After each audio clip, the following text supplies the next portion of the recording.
This next chapter is all about solving systems of equations, and we begin by solving systems by graphing. But there's a little bit of vocabulary that you need to know. First off, inconsistent systems, there is at least one solution. When we're dealing with independent systems, they consist of unique lines. Now, let's look at how that interacts with some of these other possibilities that can show up. Let's get a visual perspective of these definitions. When you have two lines that are consistent and independent, they will intersect at a single xy point. The reason they are consistent is that yes, there is a solution, there is at least one solution, and the two lines are unique. They are different from each other.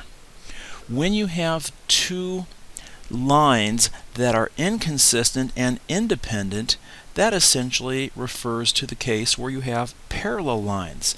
Notice that the inconsistent part means there is no solution, because consistent solution sets or consistent systems need to have at least one solution. These are, however, independent lines because they're parallel to each other. They don't depend upon each other. Notice that when we talk about the word consistent and inconsistent, we're talking about systems. When you have a consistent and dependent system, both lines are basically the same line. Now, if two lines are the same line, where do they intersect? Well, they intersect everywhere. So we say that there are infinitely many solutions to that system. Now, what about the word dependent? Well, these two lines are not unique, therefore they can't be independent, they must be dependent. Mainly in this chapter, you want to solve systems by graphing. In this first system, both lines are given to us in slope-intercept form. Notice in this first one, we could put a +0 at the end to help us with graphing. It has a y-intercept of 0 and a slope of -2, which means I can go down 2 and over 1. And sometimes I like to continue the down 2 over 1 process to the right, as well as go and backtrack, because that helps me to graph my lines more accurately on my graph paper.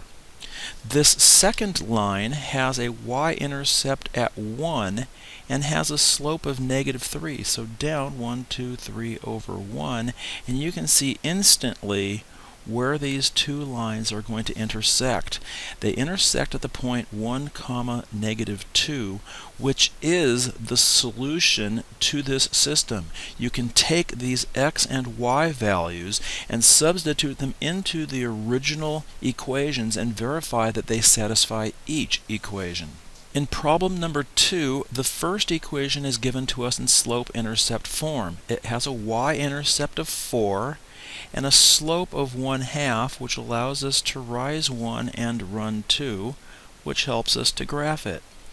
When it comes to the second equation, we could either convert it to slope-intercept form, or, since it's in standard form, I would graph using intercepts. If we let x be 0, essentially we're saying goodbye to the x. We have left the equation -2y equals -4, and dividing each side by -2 gives us y is equal to 2. Then we let y be 0, and we pretty much pretend that it is gone from the equation, and we just have x equals -4. And so -4 would be a point on that x-axis. So here we go, -4 for an x-intercept, 2 for a y-intercept, and you can see, if you can draw a straight line, that these two lines are parallel, and therefore there is no solution to this system. In this third problem, we are again given two equations that are each in slope-intercept form. The first one has a y-intercept of 4 and a slope of -3, which allows us to go down 3 and over 1. So I will graph that right now very quickly. The second one has a y-intercept at -1 and a slope of 2, and you can see instantly that these two lines will cross at 1, 1, which is the solution to that system. Neither equation is given to us in slope-intercept form on number 4, so I will graph each of these using the intercepts method. For the first equation, I'm going to let x be 0, pretty much saying goodbye to the 2x, and we can see that y is equal to 4. And then when we let y equal 0, we have 2x equals 4, so x must equal 2. So this first equation has a y-intercept of 4 and an x-intercept of 2, and we can graph it this way. Now let's take a look at the second equation. The second equation, again, I'm going to do an xy chart. Let's let x be 0, so goodbye to the 4x. We have negative 2y equals negative 4, so y is going to equal 2. And when we let y be 0, we have 4x equals negative 4, x will be negative 1. So we have 2 as a y-intercept, negative 1 as an x-intercept, and there we go, graphing our lines. Now we can see that they're going to cross somewhere here, but it's kind of hard to tell where. It looks like the point is at 1/2, 3.